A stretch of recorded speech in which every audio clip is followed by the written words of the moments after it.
Bismillahirrahmanirrahim. Assalamualaikum warahmatullahi wabarakatuh.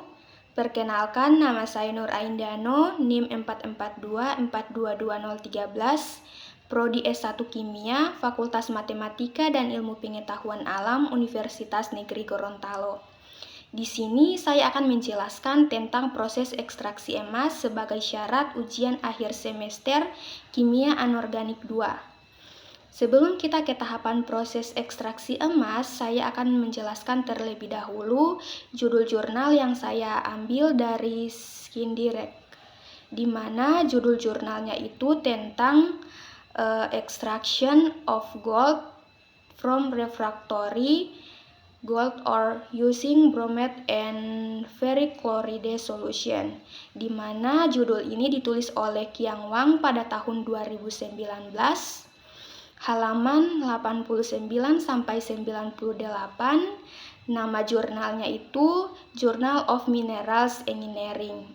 Selanjutnya kita masuk ke definisi ekstraksi emas, di mana ekstraksi emas adalah proses pemisahan emas dari biji atau bahan lain yang mengandung emas. Emas biasanya terikat dengan mineral lain seperti sulfida, karbonat, atau oksida. Proses ekstraksi emas bertujuan untuk melepaskan emas dari mineral-mineral tersebut sehingga dapat diolah lebih lanjut. Yang kedua, kita masuk ke preparasi bahan baku, di mana preparasi bahan baku ini terdiri dari beberapa tahap, di mana tahap yang pertama itu ada penghancuran dan penggerusan, di mana biji emas harus dihancurkan dan digerus hingga ukuran yang cukup kecil untuk proses leaching. Ukuran partikel yang ideal biasanya berkisar antara 45 sampai 75 mikron. Yang kedua, pengeringan, di mana biji emas yang basah harus dikeringkan hingga mencapai kadar yang optimal. Kadar air yang ideal biasanya berkisar antara 5 sampai 10%. Sekarang bagian 3 yaitu homogenisasi, di mana biji emas harus dihomogenisasi untuk memastikan konsistensi dan representatif sampel. Homogenisasi biasanya dilakukan dengan menggunakan alat shaker atau mixer. Yang keempat ada analisa kimia, di mana konsentrasi emas dalam biji emas harus dianalisis sebelum dilakukan proses leaching. Analisis kimia biasanya dilakukan dengan menggunakan metode ICP-OES atau AAS. Yang kelima, preparasi larutan, di mana larutan bromat dan ferric chloride harus disiapkan dengan konsentrasi yang tepat. Konsentrasi optimal yang digunakan dalam proses ekstraksi ini adalah 0,25 m untuk bromat dan 0,08 m untuk ferric chloride. Yang keenam itu ada penambahan asam, di mana asam klorida atau HCl ditambahkan ke dalam larutan untuk mengatur pH. Konsentrasi HCl yang optimal dalam proses ekstraksi ini adalah 0,4 m. Selanjutnya bagian 7 yaitu pengadukan. Larutan dan biji emas harus diaduk secara konstan selama proses leaching. Kecepatan pengadukan yang optimal dalam penelitian ini adalah 250. Yang kedelapan yaitu rasio cairan atau padatan, di mana rasio cairan padatan yang ideal dalam proses leaching harus ditentukan.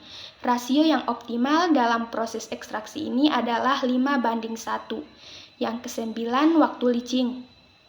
Waktu leaching yang optimal harus ditentukan berdasarkan kondisi operasi.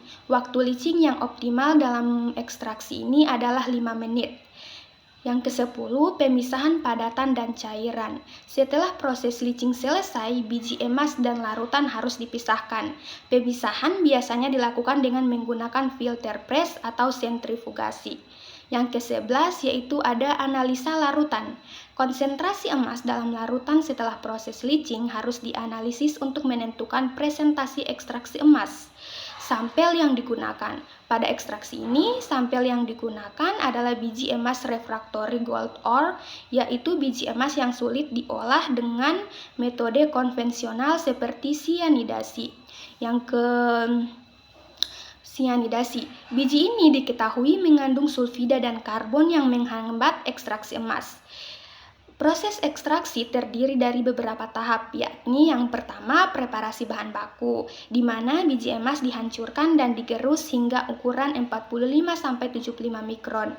Biji emas kemudian dikeringkan hingga kadar air 5-10%. Yang kedua, preparasi larutan, di mana larutan bromat dan ferriklorida disiapkan dengan konsentrasi 0,25 m dan 0,08 m masing-masing. Asam klorida atau HCl ditambahkan ke dalam larutan untuk mengatur pH. Yang ketiga itu ada proses leaching, di mana biji emas dan larutan dicampurkan dalam tangki leaching. Proses leaching ini dilakukan pada suhu 80-90 derajat selama 5 menit. Yang keempat yaitu pemisahan padatan dan cairan. Setelah proses leaching selesai, biji emas dan larutan dipisahkan. Pemisahan biasanya dilakukan dengan menggunakan filter press atau sentrifugasi. Yang kelima, pemisahan emas dari larutan. Emas dalam larutan dipisahkan dengan proses pengendapan atau elektrolisis. Proses pemisahan emas dari larutan menghasilkan emas 94,5% untuk biji emas mentah dan 91,8% untuk konsentrat flotasi emas.